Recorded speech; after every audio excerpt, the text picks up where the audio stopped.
Kia ora whānau, nau mai haramai, and welcome to our inaugural Zui tonight from the Centre for Health. Thank you for logging in and spending the time with us. Tonight's Hawara Kōrero, we're going to talk about heart health, and I'll just hand over to our director, Anna Rolliston, who will open up our Zui with a beautiful whakatauki.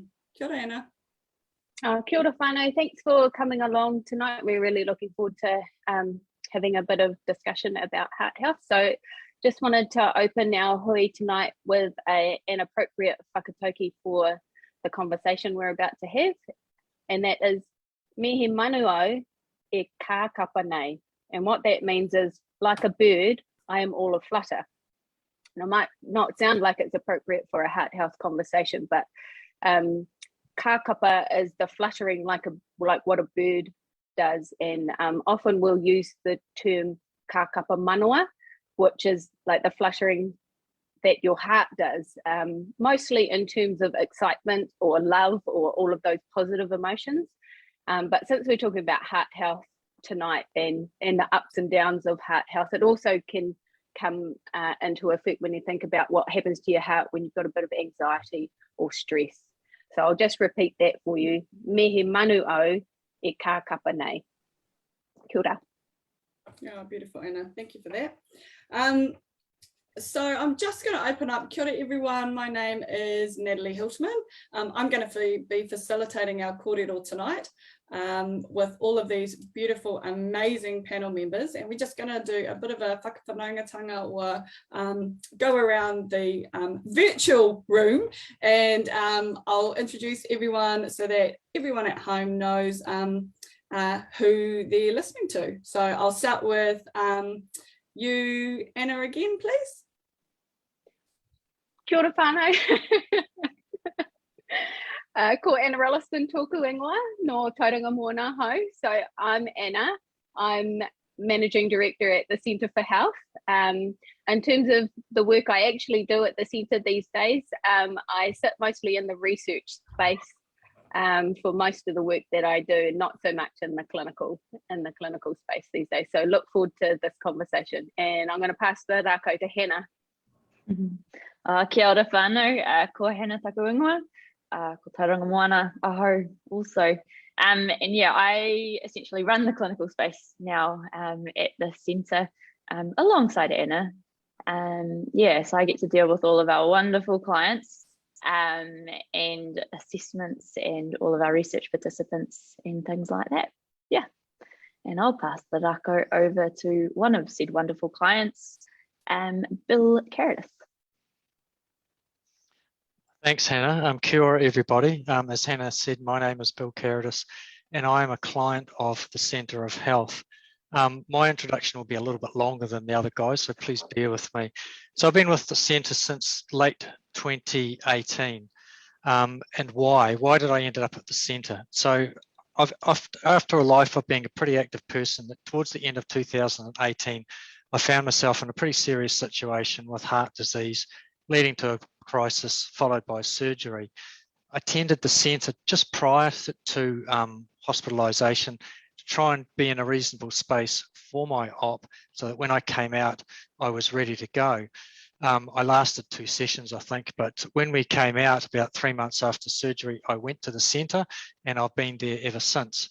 So what does the centre do for me? The centre has provided me with an assessment of my current health. It focuses on the heart, but also does look at other factors, so it's quite holistic. Establishes an exercise regime which has allowed me to build up my fitness and my general abilities back to where I'm pretty comfortable that this is as good as it's going to be, and that's taken quite a long time. It's a long, slow process.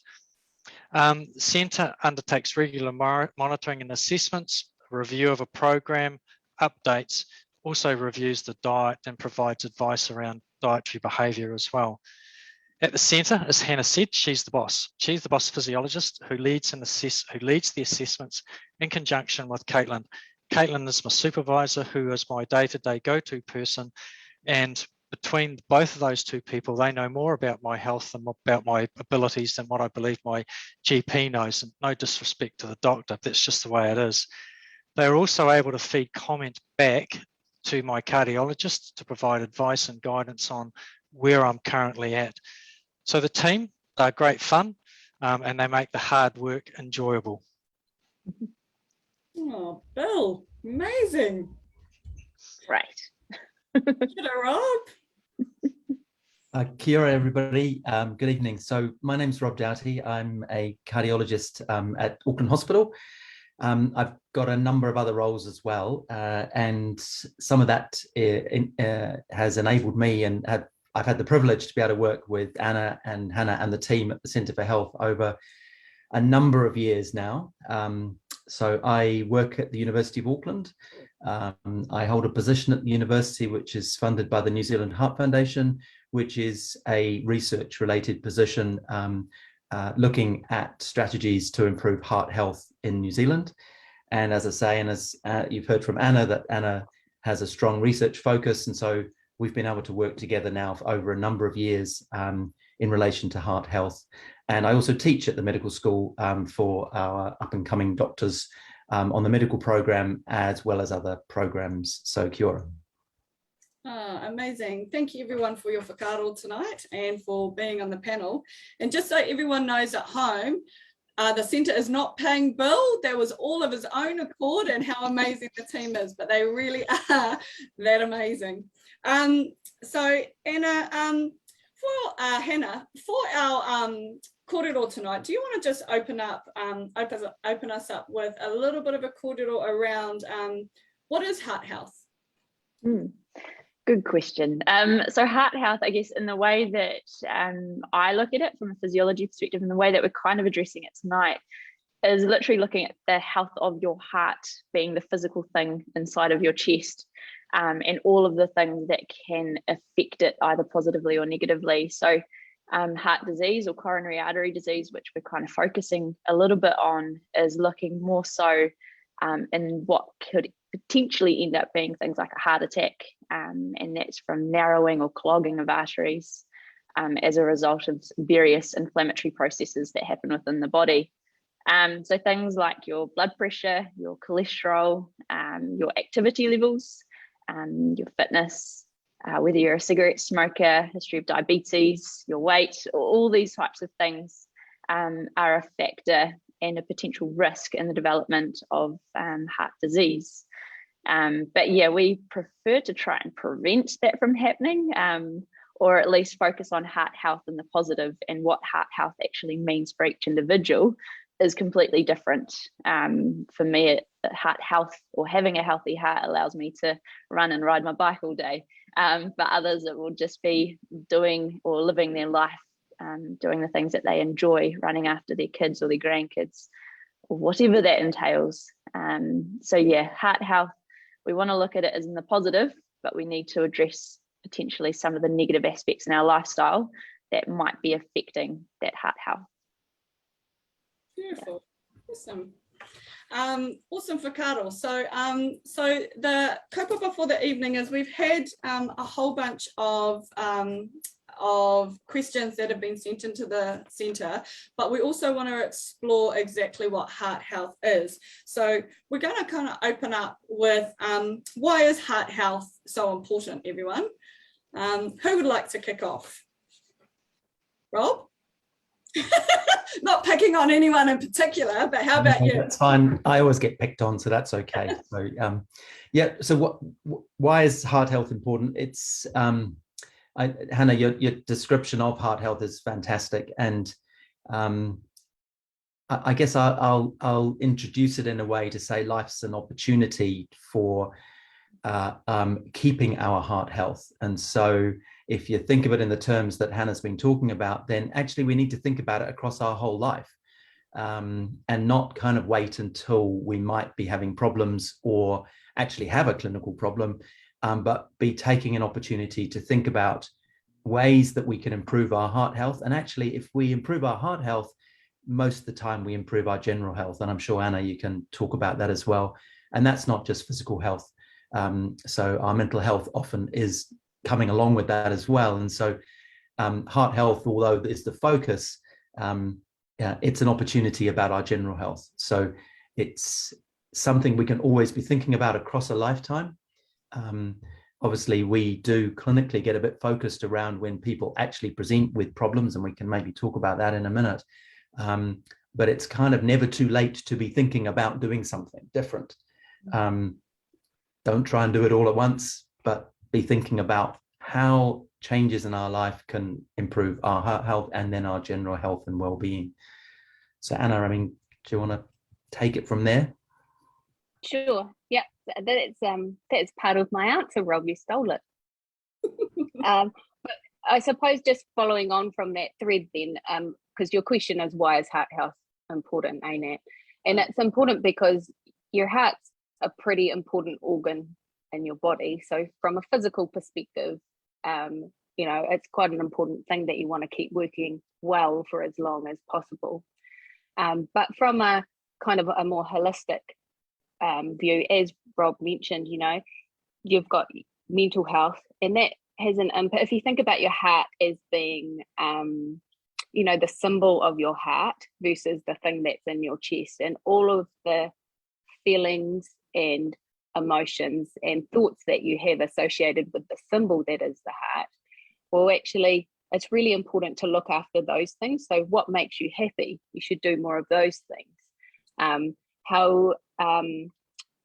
What are the things that you used to do in your life, maybe when you were a bit younger, that you don't do anymore, which were things that made your heart sing?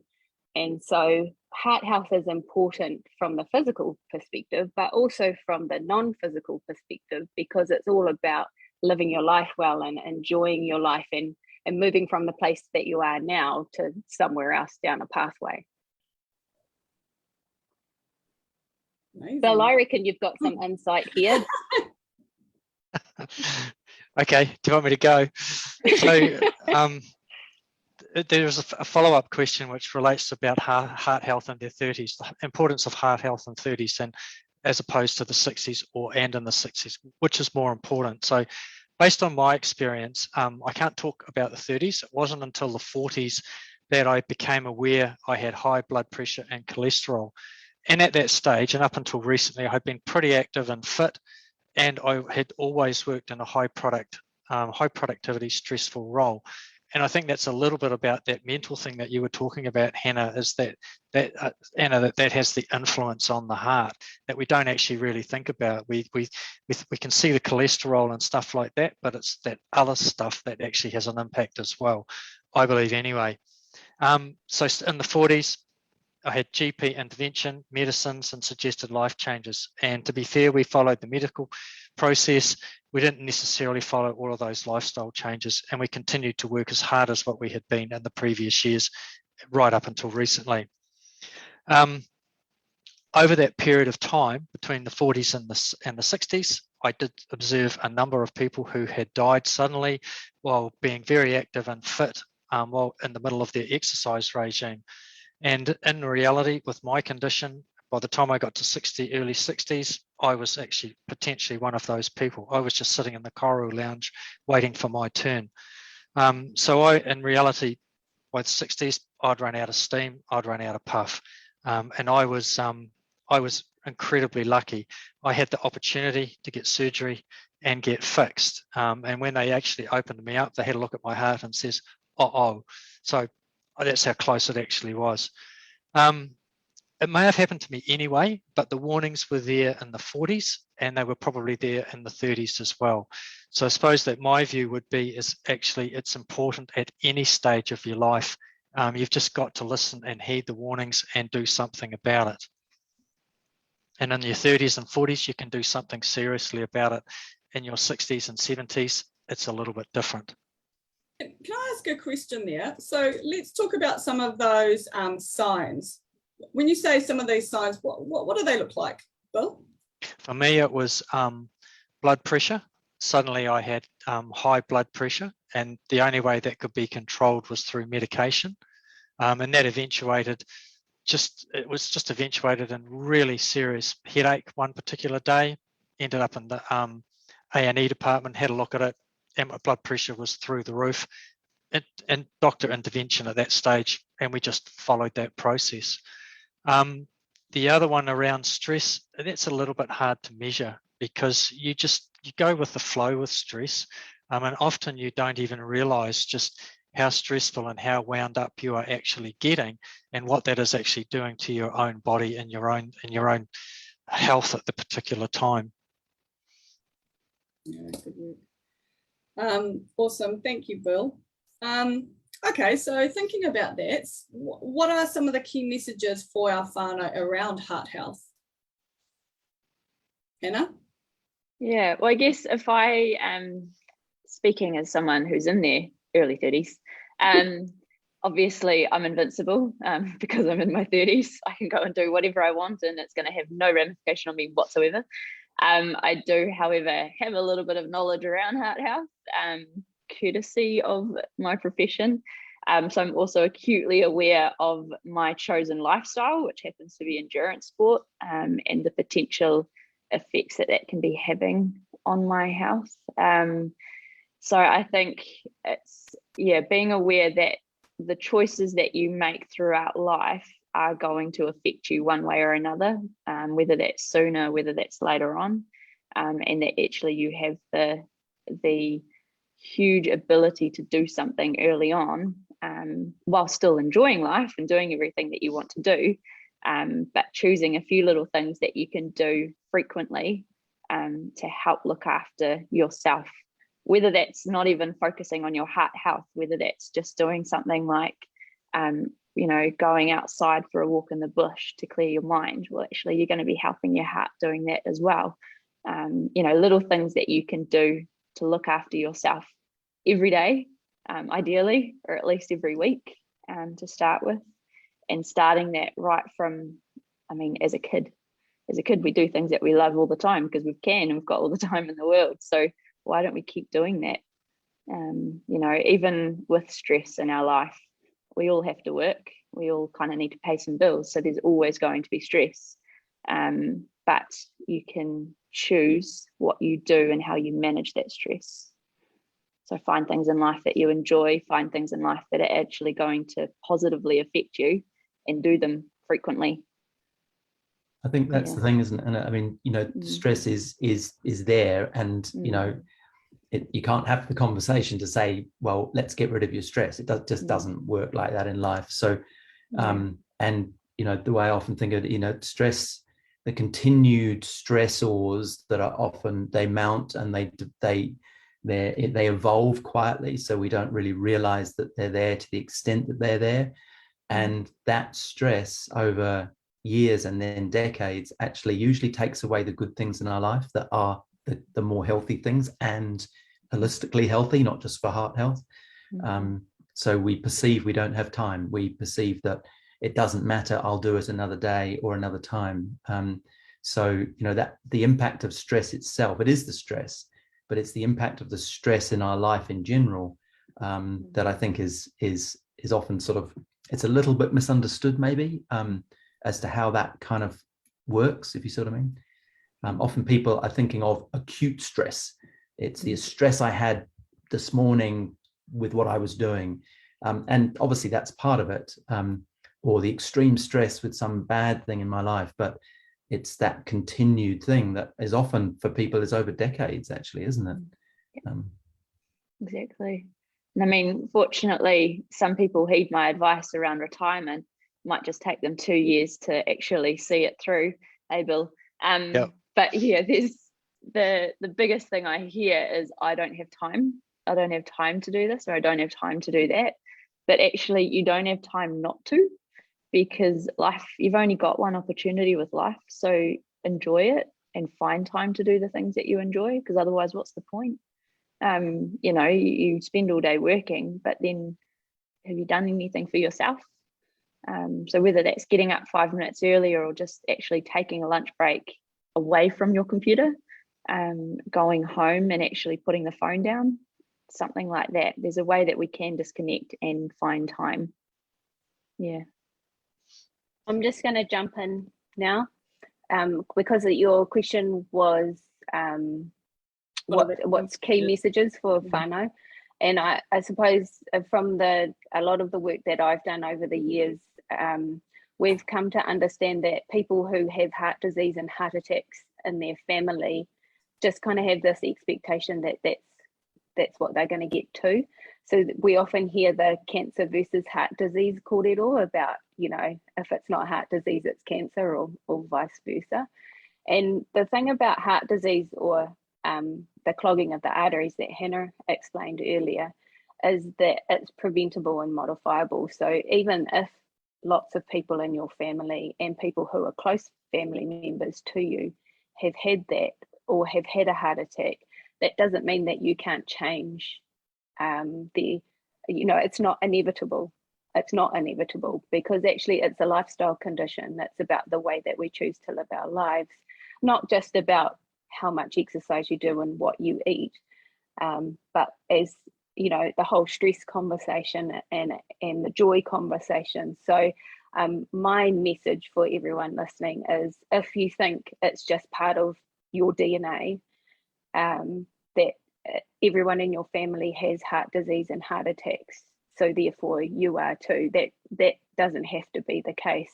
And really small changes, as Hannah mentioned, make a massive difference for your heart health. So just deciding to change one thing tomorrow, like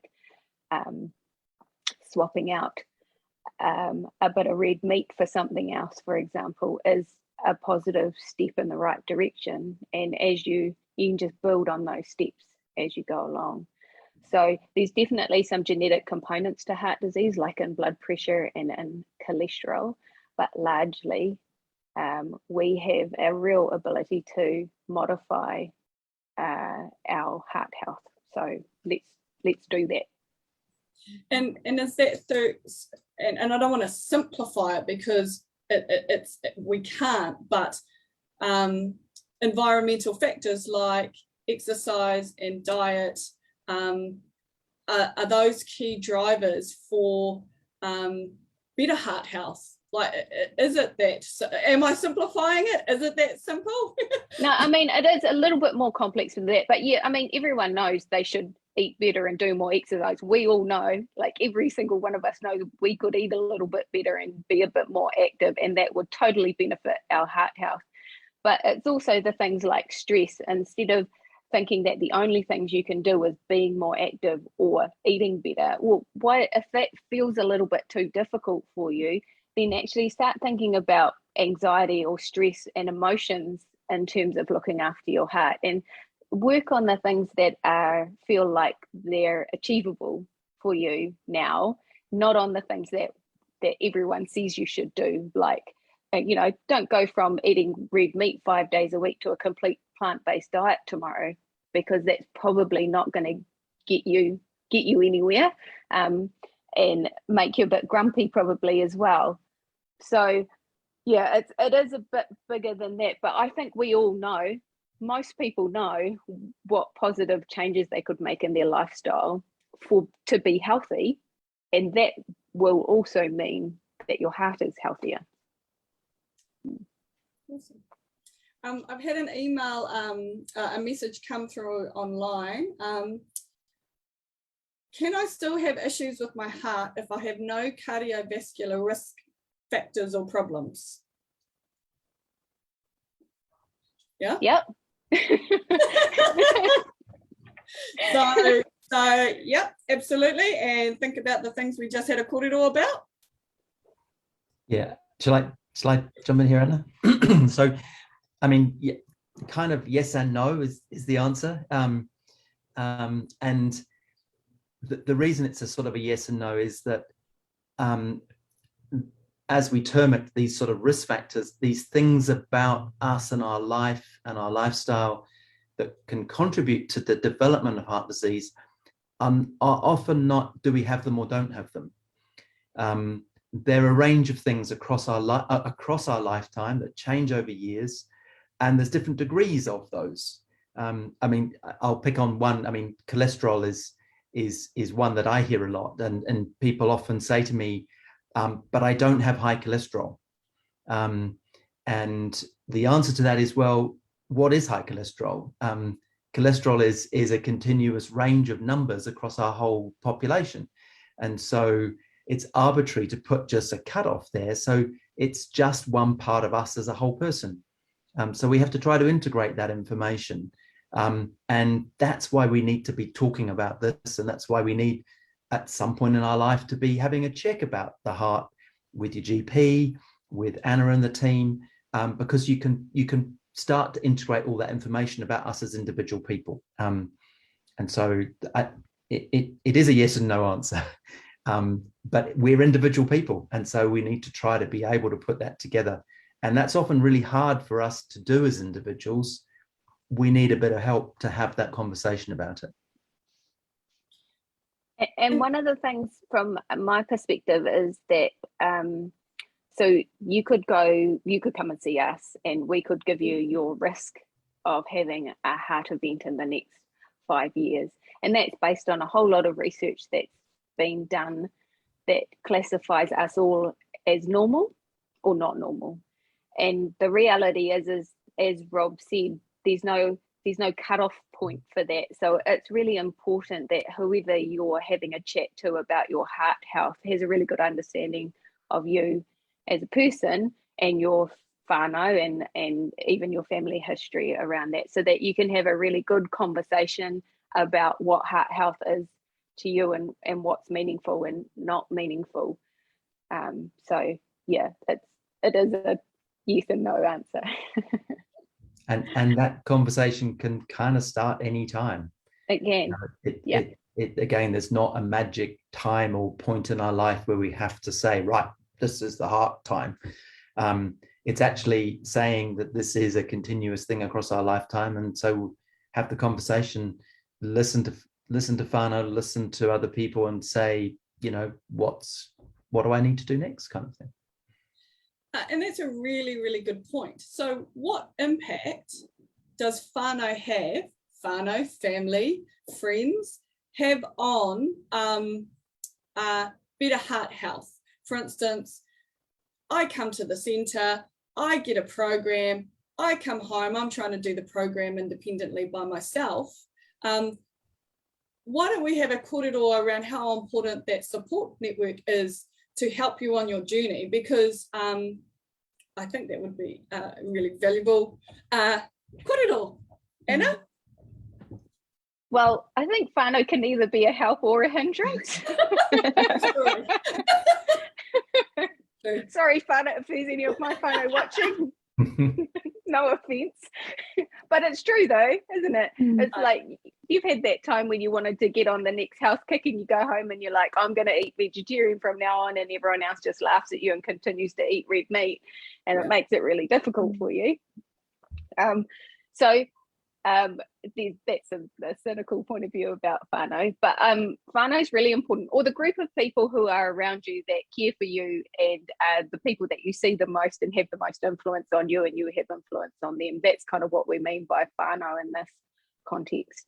And it's way easier to change things that are habits, which is what not doing much exercise and not eating very well. They're just habits that we get used to and don't even really think about. To change a habit is pretty hard work, and to have a group of people around you who are trying to change the same habit or a different habit, but you're all doing it together, way easier. And that's from experience and from research as well. So definitely, if you've got people around you who are on the same waka, have a similar purpose, then and that's how we encourage engagement with the centre anyway. Usually a person comes through the door and we're like, hey, who's your family? Who lives at home with you? How can we help them as well? So that you guys end up helping each other and we're just kind of here walking alongside. Bill, I reckon you've got some insight because you've got a lovely wife.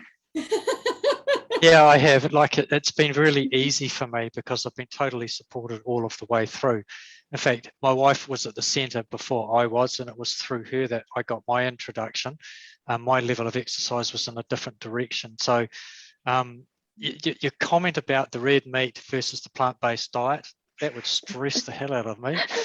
And we are going through a process where Jen wants to do some different stuff, and we will all go down that pathway kicking and screaming, but we'll get there. But yeah, very supportive. I've been very lucky. Amazing, good work.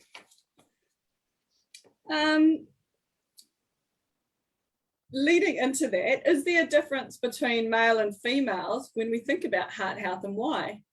Rob, do you want to kick this one off? So again, I hate to say it, but it's a yes and no answer.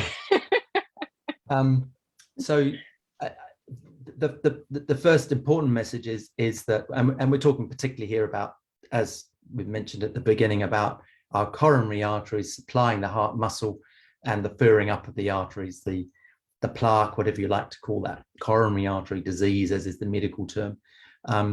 And that can affect men and women differently, and it can affect men and women at different times in their life on average, but we are all potentially at risk of that. So it's not something where we can say women are okay until a certain age, or men are okay after a certain age. It has to be individualized, and we have to all be aware to say that actually this is this is something that we could have, whether we're a man or a woman, and like we're talking about, whether we're 30 or 60 or whatever age.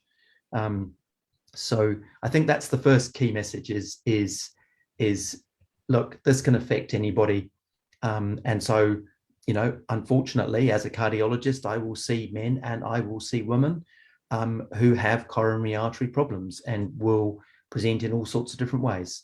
And so this is not just a problem of men. There are other differences, and I think maybe, Bill, this comes back to a little bit of what you were talking about earlier, is actually, you know, kind of what are the warning signs. You talk really nicely about high blood pressure and stress, and I guess I'll take it maybe a little bit further and say, well, what are the warning signs that actually maybe we've got something happening now? Maybe we've actually got a problem from our heart at this point. And, you know, medically, we often talk about the term pain. Pain is when you catch your thumb in the door and your thumb tells you that's a pain. Heart symptoms actually are not pain. We usually don't experience what we would all describe as pain. It's tightness, heaviness, discomfort, pressure. It's an ache. We're not right. We get breathless, we get puffed, we get more sweaty when we're trying to do things. So there's a whole variety of symptoms that can be really hard to pin down. And it's often said that the symptoms for women can be harder for women to recognize than it is for men. But again, it's across the board that these are not easy symptoms to pick up. So, you know, the message again is, if you're not right, if you're not feeling right, if you can't do the things you used to be able to do, if things are more, you know, are harder than they used to be, if there is that tightness, that uncomfortable feeling that you kind of struggle to get the words to describe, that's often what it is, then actually go and see someone about it. Don't say, this is indigestion and I'm going to be okay. That's one of the commonest things that we hear, is, I thought it was this, and actually I got it wrong. So, you know, the symptoms, and I know this is getting a bit off tangent of what you asked, but so there are differences for men and women, and that includes for symptoms, but we're all individuals, we're all different, and we're all at risk potentially. So. No, I think what you picked up and what the whānau watching at home is that pain and what that could potentially look like. If we can help connect the dots moving forward, I think that's hugely helpful, Rob. Is there any other whakaaro on that pātai, on that question? What was the question? While you're thinking of the question, I'll add one more bit on that then. And many of you watching and listening tonight may have seen this already, but there is a wonderful a television advertisement that the Heart Foundation developed. So I don't have an invested interest in this. This is the Heart Foundation's business, but it is an advert about awareness of heart disease, and it's about awareness of heart attack symptoms.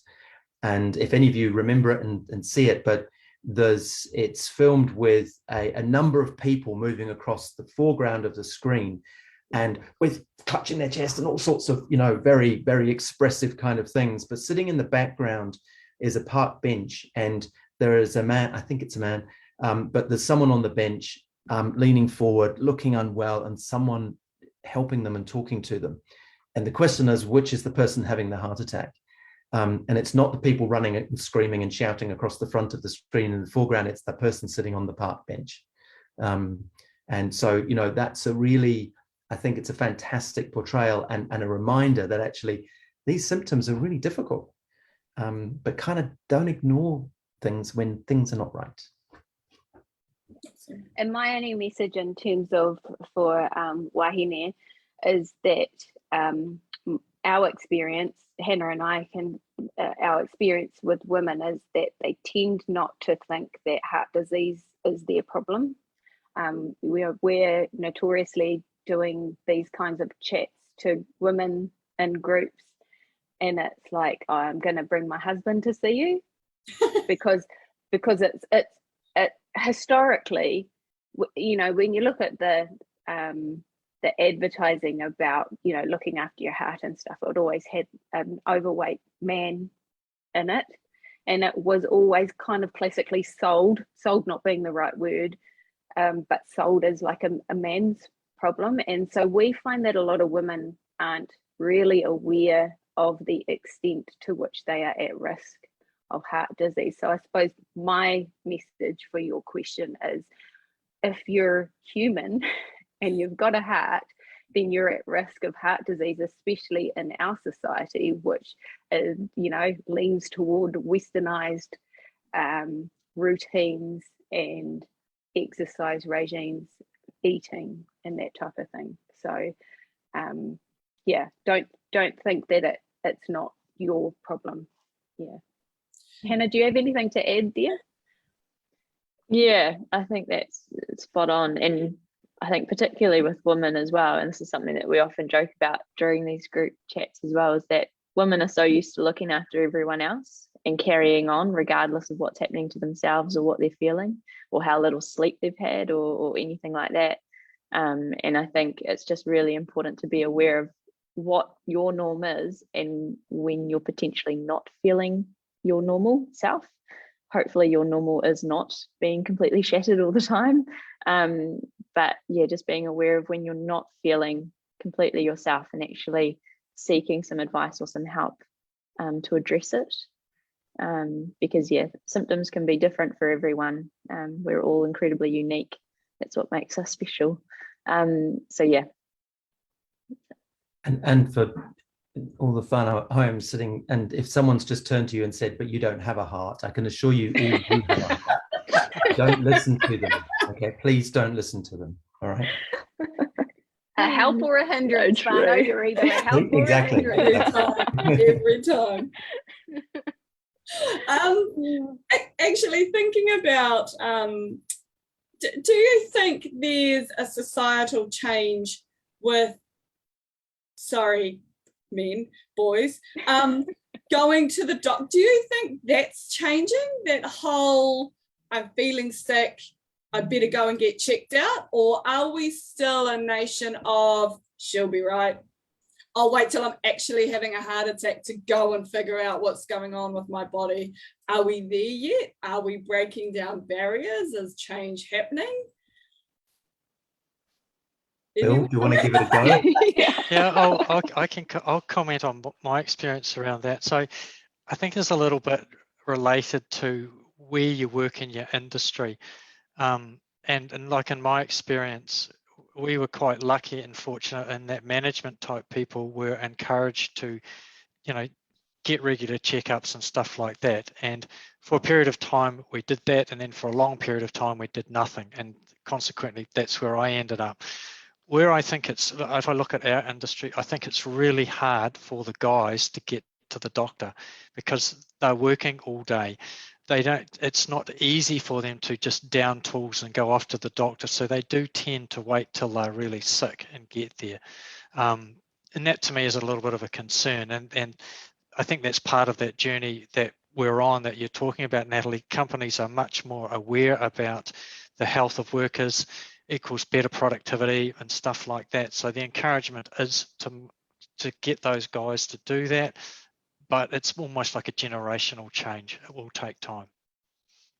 I completely agree, and there's so many reasons, like you've really nicely said there, as to why people don't go, and you know it that's life circumstances and all sorts of factors. But I think one of the things that sometimes is there, and I mean, Hannah, you said it, you know, when you right at the beginning, you said you're invincible.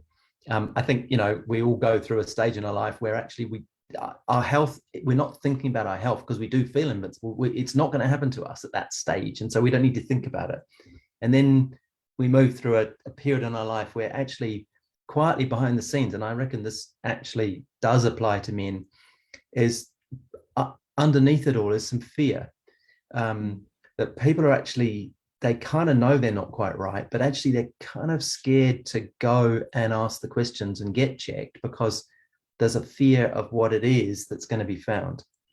And that fear is something we need to get over. And actually, you know, we need to understand that heart disease is not something to fear. No one wants it. A lot can be done, and prevention is the best thing to do. So, you know, and you can do that prevention at any point in your life. So, you know, we need to try to somehow help to remove that fear and actually say it's okay to go and just get checked and have a conversation about it. And it's not all going to be bad. I think there's also a little bit of, everyone knows the health system's really busy. And so when you're kind of pretty well, you don't feel like you rock up to the doctor and say, I'm kind of not really, I just kind of want my heart checked. There's actually nothing wrong with me. Like you feel like you might be wasting their time because there are people with overt symptoms and acute issues that potentially should be seen instead of you. This is, you know, this is some of the mindset, I think. And we need to shift that a little bit, because if more people came, because you're obviously there because you've been thinking about it, you might have a little niggle that just didn't go away and you're just not comfortable with it. I think it's really good to address those things when they come up, because that's what prevention is. And even if you just get the all clear, well then, you know, that might relieve the flutter that's happening in your heart at the time. Awesome. Goodbye. I'll jump to another question that has come online. With the high rates of rheumatic fever amongst Māori, how can we protect from the known risk of myocarditis with the vaccine, especially for males? Rob, do you want to kick us off? Yep. So it's a good question, and I think that sort of concern about the COVID vaccine, I mean, it's very real in New Zealand, it's real in other countries, but it's very real here, and so I think people do have concerns. The myocarditis, so myocarditis is inflammation of the heart muscle, and it can and does occur due to the vaccine. So we have to kind of, I think there needs to be a level of understanding to say that no vaccine is perfect. Myocarditis can happen. The myocarditis from the vaccine, in general terms, is a very mild illness and people recover from it. Unlike myocarditis due to COVID infection, which is completely different. So first of all, we need to kind of understand, you know, what it is, and we need to accept that actually the vaccine's not perfect. And I think I'm the first to, nothing to do with the vaccine, but I'm the first to say that we need to talk about that, and we need to be discussing that and have a conversation about it. Rheumatic fever, potentially in young people, can cause myocarditis as well, because it can cause inflammation of heart muscle, but that's nothing to do with the vaccine. And so the rheumatic fever and the potential ongoing effects from that for younger people means that those younger people are at substantially higher risk if they get COVID. So vaccination is a way to help to prevent COVID in those vulnerable people, those high risk people, and the risk of myocarditis from the vaccine is very, very low. So the rheumatic fever, the vaccine, and COVID are separate from the point of view of any heart-related effects. And if we've had rheumatic fever and had heart-related problems with rheumatic fever, we can still have the vaccine, and it is as safe as it is for someone who's not had rheumatic fever. So is it safe to say, so what impact does a vaccine have on the heart? So is it myocarditis potentially? Is that what I'm hearing, Rob? Yeah, so it's a rare reaction, and it is rare. You have to remember that the progress with these vaccines we've never seen anything like that in science from the speed that it's been done. But actually, we've never seen anything like it in science with the robust nature of the science behind it. And that's because the world's got together about this pandemic. Not every country, but in principle, people have united forces to say, this is a problem, we've got to find the solutions. And so we've looked at that science. It's amazing science. And I can't over promote it. It's just what it is. It is amazing science. And so we know a hell of a lot about it, even though it's in a short period of time. The vaccines that we have, the Pfizer vaccine as an example, there's a rare effect where the body gets an inflammatory process going through the body, and that's what can affect the heart. And it's part of the reaction that the body's making to the vaccine. It's rare. It does tend to occur if it's going to occur in younger men, but those younger men recover from their myocarditis. So the risk of something really bad happening, including someone dying from that, is incredibly rare. It has happened. We need to accept it's happened. We need to admit it's happened in the media and everything else. But it's incredibly rare for it to happen. And it's an inflammation. But I will stop talking. But you've got to remember that actually young people get COVID, and young people get really sick with COVID, and young people die from COVID. We've been incredibly protected so far in New Zealand, which is wonderful, but we're not there yet. And so let's try and protect as many people as we possibly can. Beautiful.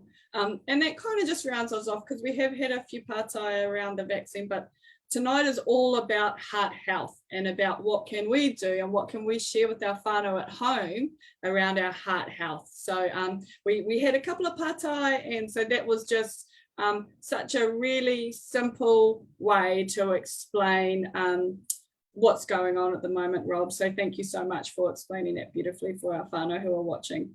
One last partai, I know we're getting down to time, but we've had another one come through. Is the normal BP for Māori female 70 plus the same as other racial groups after being on the same pill since 2008 with no improvement in reading? Shouldn't my GP be looking at another solution? Hannah, did you want to jump in for this one, or Anna? Yeah, well, I can start, and then Anna can fill in my gaps. I think the big thing is that we all have different blood pressure readings through ages, through stages of life. Certainly, if you've been on the same medication forever and end and nothing else has changed, then you should definitely be having that conversation with your GP to look at other options, and not forgetting as well that what other options could you also be doing to implement into your lifestyle, or all that we've already discussed here today as well. Yeah, Anna, you had a few. I think if we think about blood pressure management, medicine's one way of managing blood pressure, and there are a number of other ways to manage blood pressure too. And it's about the mix of those things that you implement to manage your blood pressure. Certainly, if someone's got ridiculously high, dangerously high levels of blood pressure, then medicine's really the only option from a safety perspective, because medicine works immediately. What we're interested in is, why is your blood pressure high? And the things that you need to change to fix that take a little bit longer. So, you know, to be completely honest with you, we have a lot of people come in and say, I don't want to take this medicine anymore. I don't think it's doing much for me.